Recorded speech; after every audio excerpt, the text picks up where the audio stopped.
Assalamualaikum warahmatullahi wabarakatuh. Perkenalkan, nama saya Adenia Wirasti dengan NIM FIP 02240001. Pada video kali ini, saya akan membahas materi tentang komparasi dua sampel independen atau uji T dua sampel di mata kuliah Statistik Matematika 2. Nah, dalam video ini akan dibahas tentang pengertian uji T dua sampel, syarat-syarat penggunaannya, perumusan hipotesisnya, kemudian langkah-langkah perhitungan, serta hingga penarikan kesimpulan berdasarkan hasil pengujian dengan menggunakan cara manual dan menggunakan Excel. Lalu semoga video ini dapat membantu dalam memahami materi yang disampaikan. Selamat menyaksikan. Nah, ini yang pertama adalah pengujian komparasi, yang kedua syarat uji hipotesis komparasi, yang ketiga jenis hipotesis komparasi, dan yang keempat uji T komparasi dua sampel independen. Nah, kita lanjut ke definisi pengujian komparasi. Yang pertama, hipotesis komparatif adalah hipotesis yang dirumuskan untuk memberikan jawaban pada permasalahan yang bersifat membedakan atau membandingkan antara dua atau lebih variabel atau data. Kedua, penggunaan tipe atau jenis uji statistik tergantung dari jenis data atau variabel yang dipakai dalam penelitian. Yang ketiga, dapat diuji dengan menggunakan statistik parametrik dan statistik non-parametrik.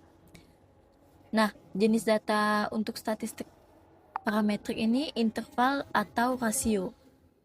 Yang kedua, syarat uji hipotesis komparasi, yaitu yang pertama, datanya harus berdistribusi normal. Yang kedua, datanya bersifat homogen atau tidak homogen. Yang ketiga itu jenis hipotesis komparasi. Nah, jenis yang pertama adalah uji komparasi berpasangan dalam dua sampel dan lebih dari dua sampel, yaitu K-sampel. Dengan analisisnya, komparasi dua sampel berkolerasi atau berpasangan berarti sebuah sampel dengan subjek yang sama namun mengalami dua atau lebih perlakuan atau pengukuran yang berbeda. Jenis hipotesis yang kedua yaitu uji komparasi independen dalam dua sampel dan lebih dari dua sampel atau K-sampel. Analisisnya itu komparasi dua atau lebih sampel independen digunakan untuk mengetahui dua perbedaan antara dua variabel kelompok data yang tidak berkorelasi. Jenis yang ketiga yaitu uji komparasi dua sampel. Yang pertama uji T dua sampel berkorelasi dan kedua uji T dua sampel independen. Nah, yang pertama uji T dua sampel independen atau T-test independen, banyak data antar dua independen boleh tidak sama atau boleh kita lambangkan N1 tidak sama dengan N2. Yang kedua, uji T dua sampel berpasangan atau T-test dependent, banyak data antar dua independen harus sama atau bisa kita lambangkan dengan N1 sama dengan N2. Jenis yang keempat itu adalah uji komparasi K-sampel dengan analysis of variance atau ANOVA. Nah, kita masuk ke uji T komparasi dua sampel independen. Nah, kita masuk yang pertama itu hipotesis. Pada tahap ini, kita menentukan hipotesis penelitian. Hipotesis adalah dugaan sementara yang akan diuji menggunakan uji statistik. Pada uji T2 sampel independen, terdapat tiga bentuk perumusan hipotesis, yaitu uji dua pihak, uji pihak kiri, dan uji pihak kanan. Nah, untuk yang A, uji dua pihak.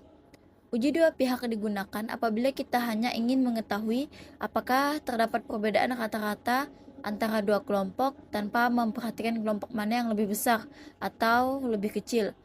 Hipotesis H0 menyatakan bahwa rata-rata kedua kelompok sama, yaitu X1 sama dengan X2. Sedangkan hipotesis HA menyatakan bahwa rata-rata kedua kelompok berbeda, yaitu X1 tidak sama dengan X2. Yang B, uji pihak kiri. Uji pihak kiri digunakan apabila kita menduga bahwa rata-rata kelompok pertama lebih kecil daripada rata-rata kelompok kedua. Oleh karena itu, HO menyatakan X1 lebih besar dan sama dengan X2, sedangkan HA menyatakan X1 lebih kecil dengan X2. Yang C, uji pihak kanan. Uji pihak kanan digunakan apabila kita menduga bahwa rata-rata kelompok pertama lebih besar daripada rata-rata kelompok kedua. Maka HO menyatakan X1 lebih kecil sama dengan X2, sedangkan HA menyatakan X1 lebih besar dengan X2. Setelah merumuskan hipotesis, langkah berikutnya adalah pengujian hipotesis menggunakan uji T2 sampel independen. Pada tahap ini kita menghitung nilai T hitung atau TH dengan menggunakan rumus yang sudah saya tampilkan.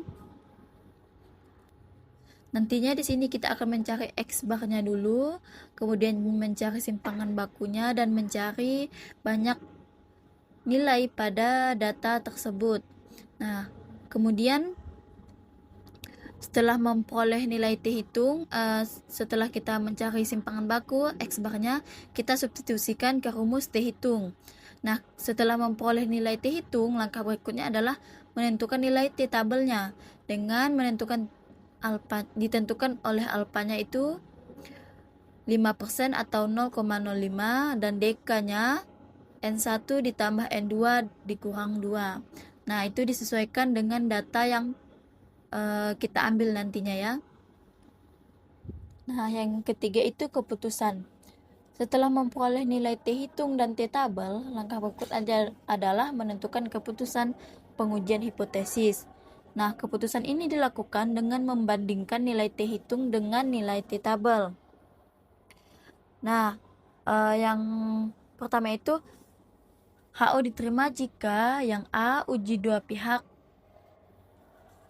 di HO diterima, negatif T tabel lebih kecil sama dengan T hitung harus lebih kecil sama dengan T tabel.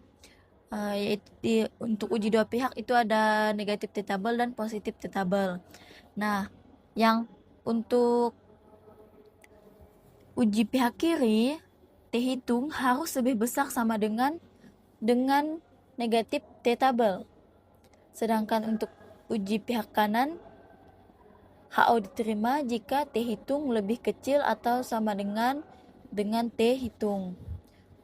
Nah, jika memenuhi ketentuan ini, maka sesuai dengan uji dua pihak atau pihak kiri atau uji pihak kanan itu, maka HO diterima.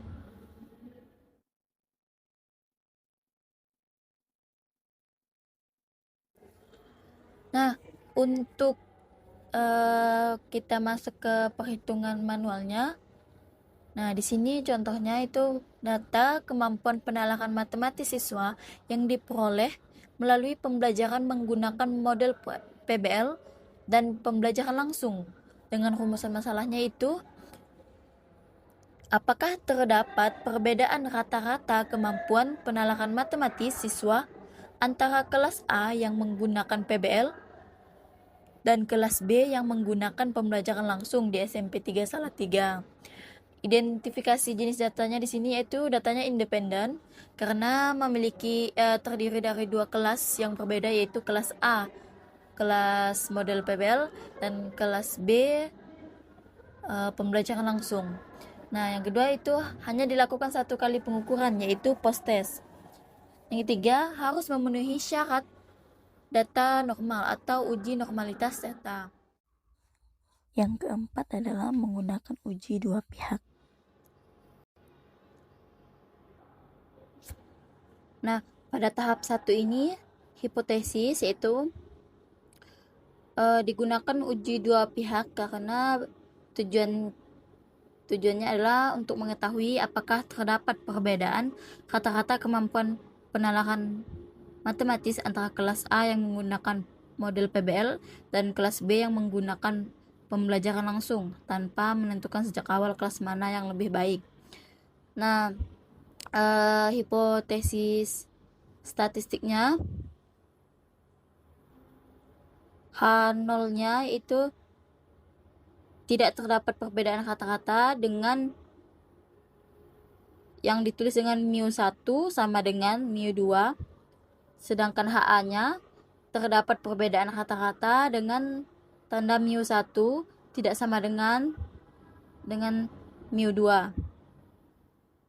Kemudian tahap kedua pengujian hipotesis. Nah, di sini sudah ada tabel penolongnya.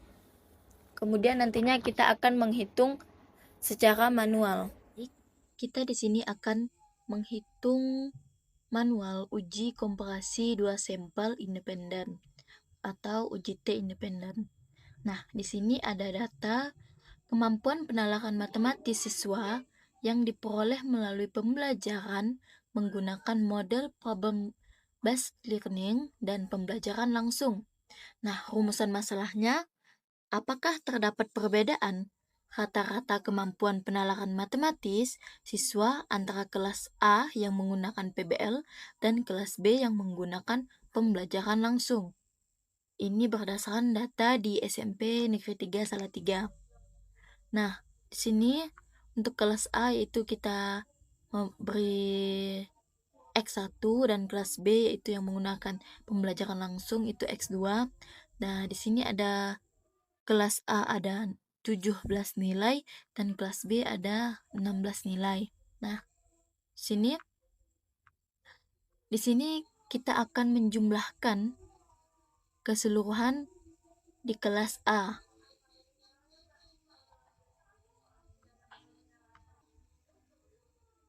Di sini kelas A sebagai N1 17 nilai, kelas B pembelajaran langsung sebanyak N2 sebanyak 16 nilai.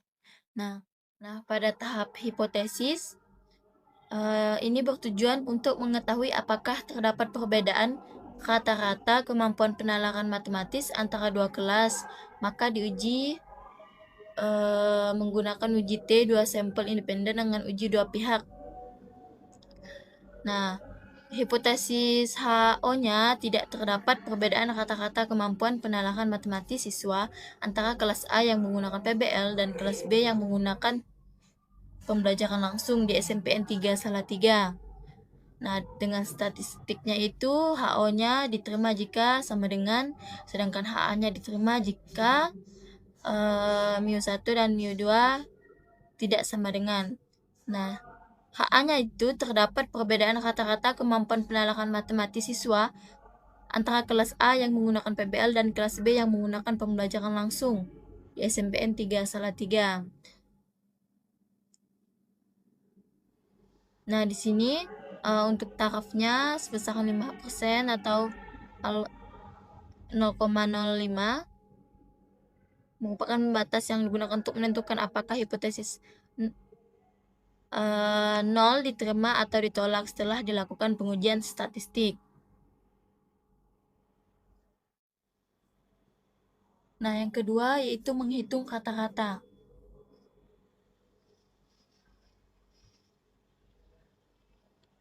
Nah, di sini jumlah data kelas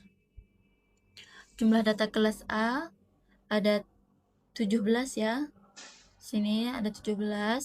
Kemudian kita jumlahkan data kelas A itu 1409. Nah, sehingga X bar satunya kita substitusikan 1409 dibagi dengan 17 kita peroleh 82,88. Begitu juga dengan kelas B, kita jumlahkan juga, yaitu oleh 1159. Kemudian kita substitusikan dan dibagi dengan banyak datanya.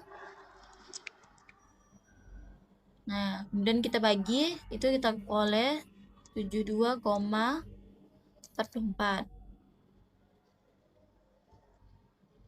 Nah, kita sudah mendapatkan X bar satunya dan X bar 2-nya. Kemudian kita menghitung varians. Nah, di sini variansnya untuk varian satunya itu 4,2568. Nah, sehingga S1 kuadratnya kita kuadratkan, itu kita peroleh 18,11.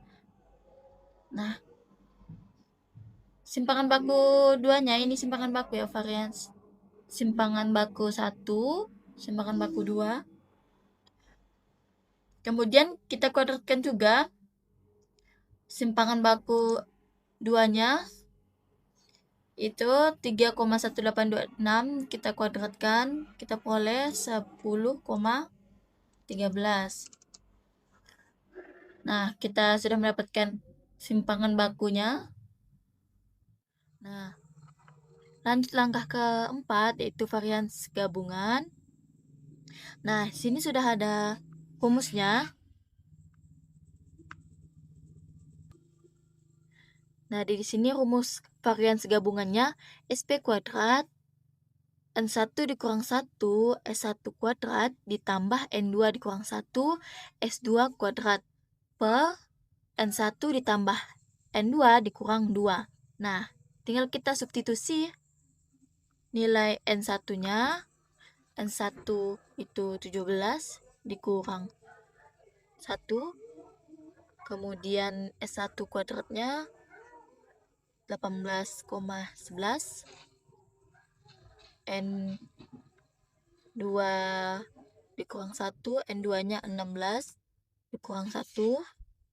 Kemudian S2 kuadratnya 10,13. Nah, N1 ditambah N2 dikurang 2. Nah, N1-nya 17 ditambah N2-nya 16 dikurang 2. Nah, sini kita operasikan, dapat hasilnya 16 dikali dengan S1 kuadrat ditambah 15 dikalikan dengan S2 kuadrat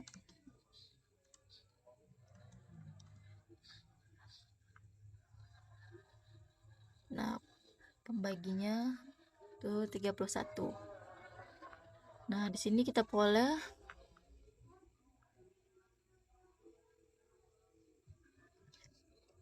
441,71 per 31. Sehingga itu akar dari 14,25. Nah, kita peroleh akar dari 14,25 itu 3,775. Nah, lanjut tahap kelima itu menghitung T hitung. Nah, rumus mencari T hitung itu adalah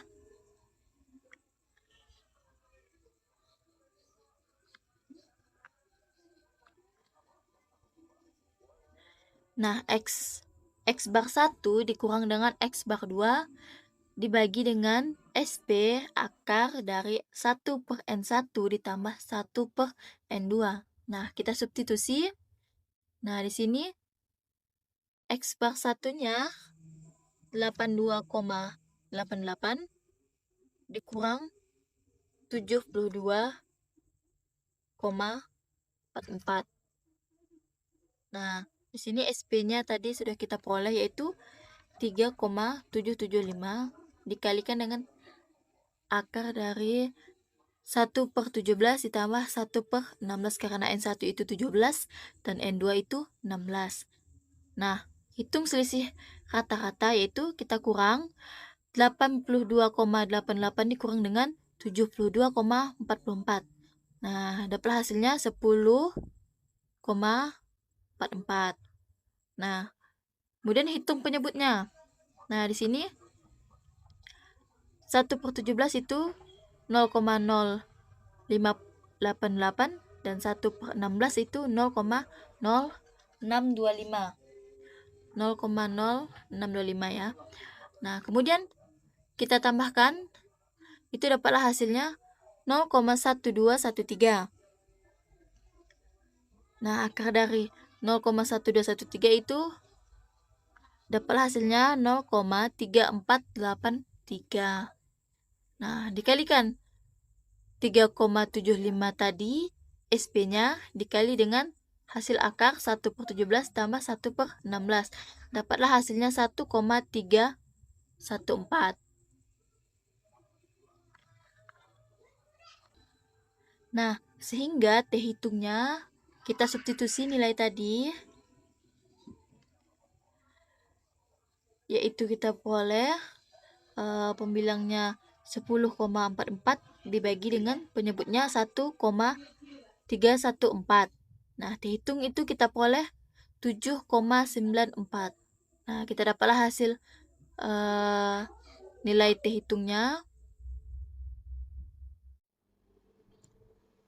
Nah, pada datanya sudah kita peroleh nilai T hitung itu sebesar 7,94 berdasarkan taraf signifikannya itu 0,05 diuji dua pihak dengan DK atau DF-nya itu 31 dan T tabelnya itu diperoleh 2,03.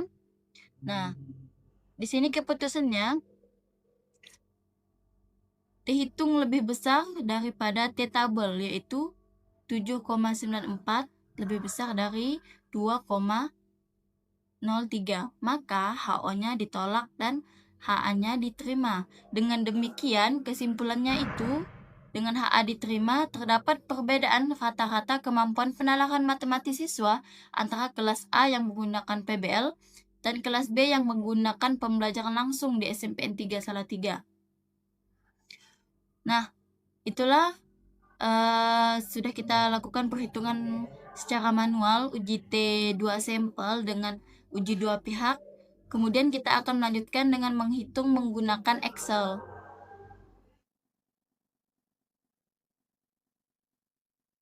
Di sini kita masuk ke perhitungan menggunakan Excel. Nah, di sini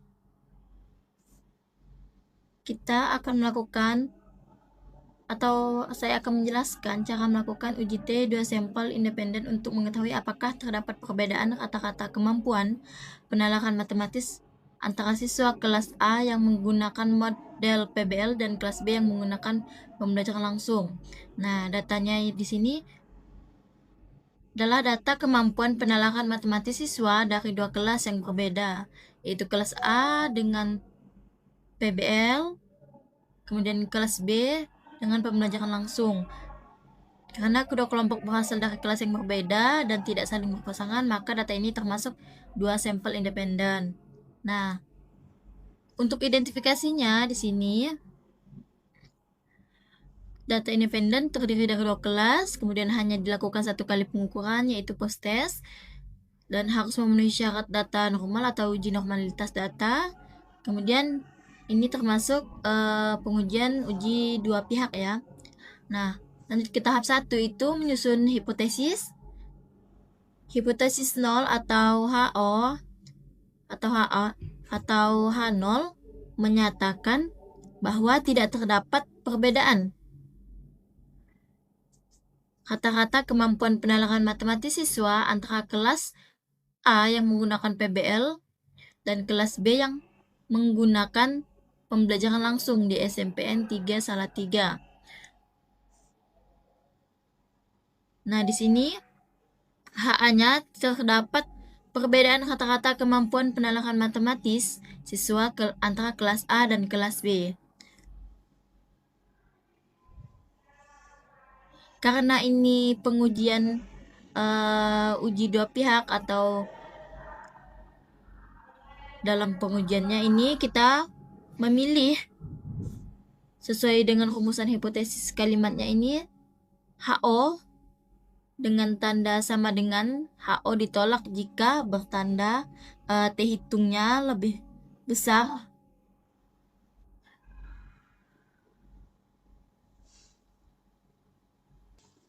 sini jika T hitungnya lebih kecil atau sama dengan, maka HO diterima dan HA ditolak. Jika T hitungnya lebih besar dari T tabelnya, HO ditolak dan HA diterima. Berarti tandanya tidak sama dengan. Nah, kemudian kita masuk ke tahap pengujian hipotesis, menentukan nilai T hitung.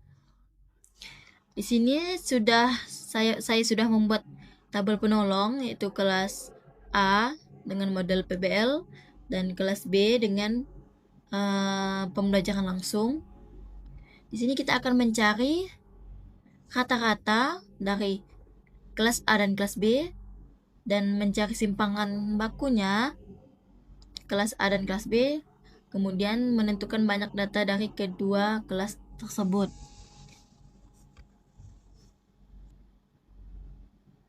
Untuk X1, X bar 1, kita klik sama dengan, kita ketik average, kita buka kurung, kita blok kelas A, kemudian enter. Begitu juga dengan kita ulangi untuk di X bar 2, sama dengan average, kita buka kurung, kita blok juga, kemudian kita enter.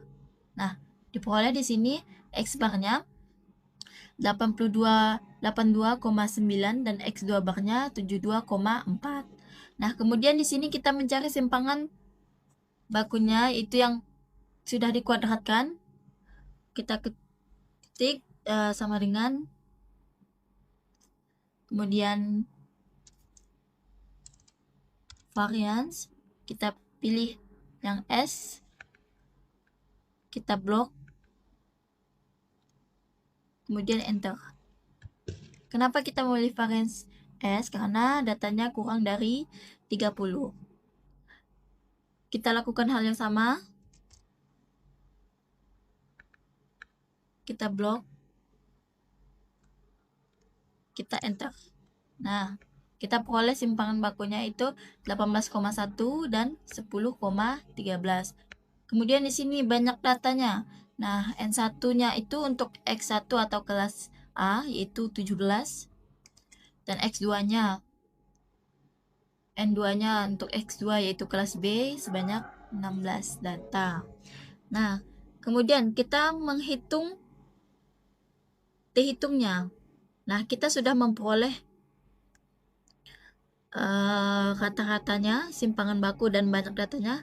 Tinggal kita substitusikan ke dalam rumus T hitung yang sudah disediakan.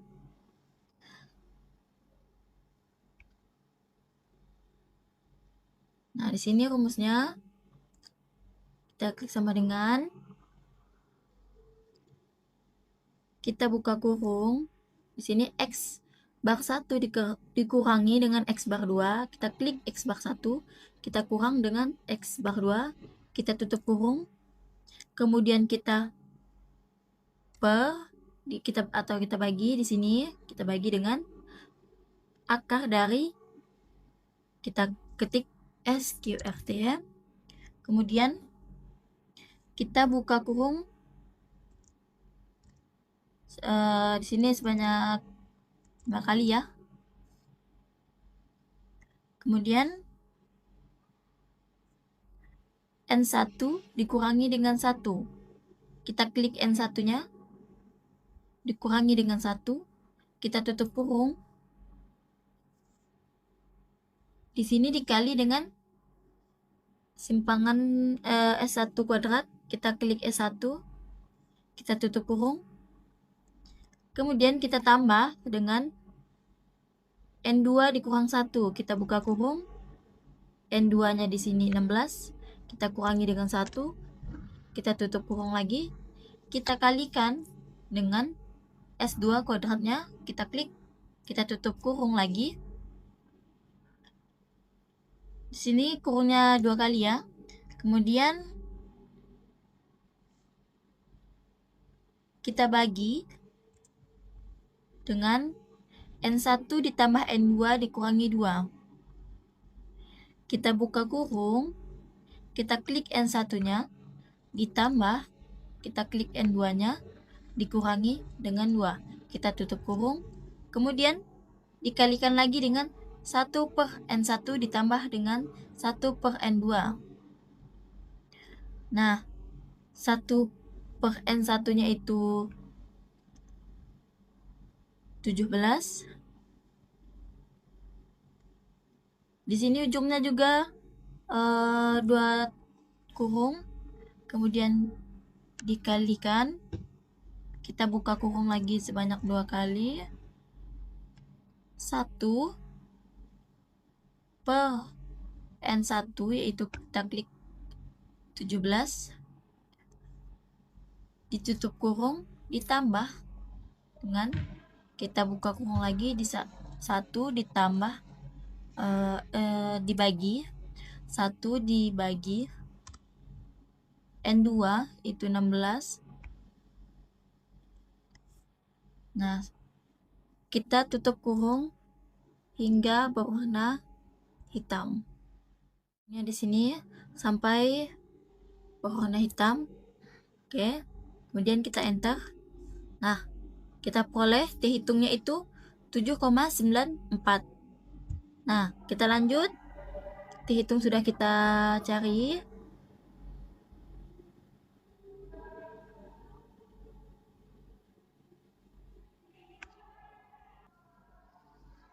Kemudian tahap ketiga membuat keputusan.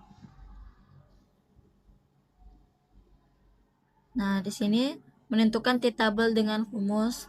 Nah, di sini DF-nya N1 ditambah N2 dikurangi 2. N1 kita klik sama dengan N1-nya tadi. Bisa kita ketik atau bisa kita klik di Excel-nya langsung ya. Kita buka kurung. N1-nya 17 ditambah dengan N2-nya 16, kita tutup kurung.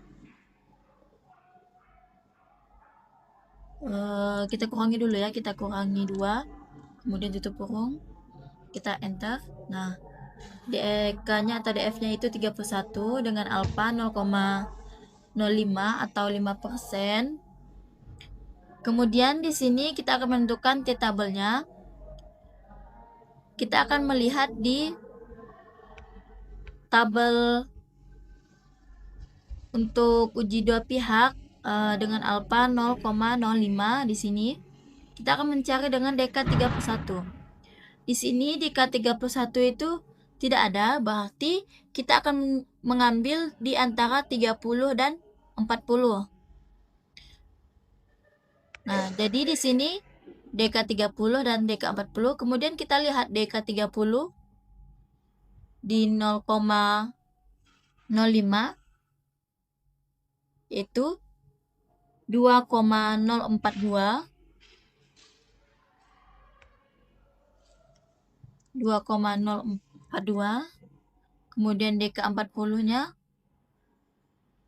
2,021,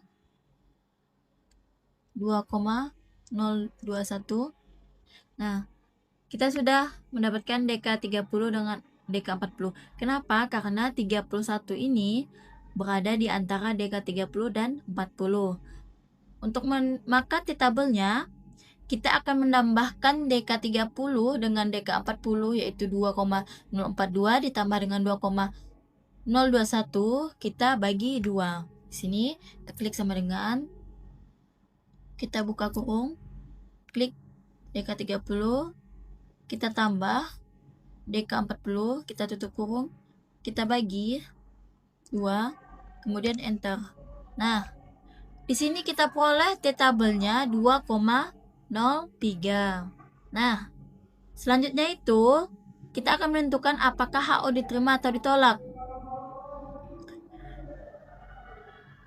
Nah, T hitungnya di sini kita masukkan.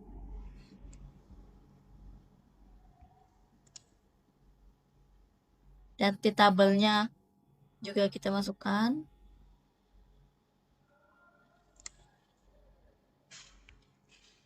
Nah, di sini T hitung lebih besar daripada T-tabel berdasarkan hipotesisnya.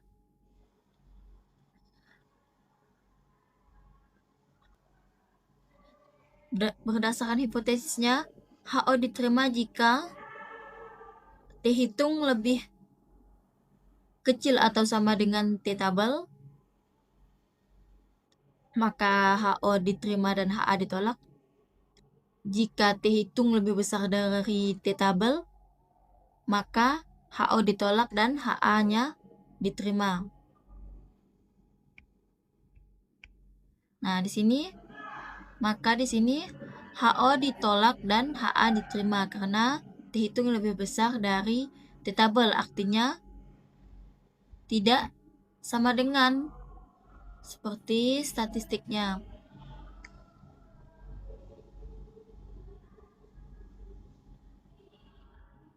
Oke. Tidak sama dengan ya. Nah, jadi kesimpulannya itu dari keputusan HA diterima, maka kesimpulannya adalah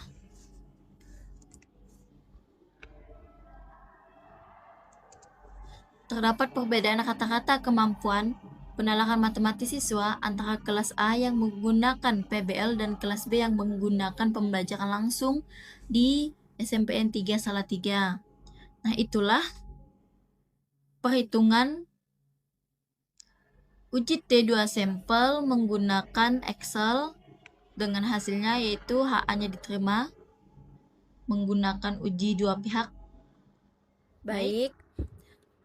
Demikian video pembelajaran yang dapat saya sampaikan. Semoga materi tentang uji T2 sampel independen ini menggunakan cara manual dan cara menggunakan Excel bermanfaat dan menambah pemahaman kita dalam melakukan pengujian hipotesis. Terima kasih atas perhatiannya. Sampai jumpa pada video pembelajaran selanjutnya. Saya Adini Wirasti. Wassalamualaikum warahmatullahi wabarakatuh.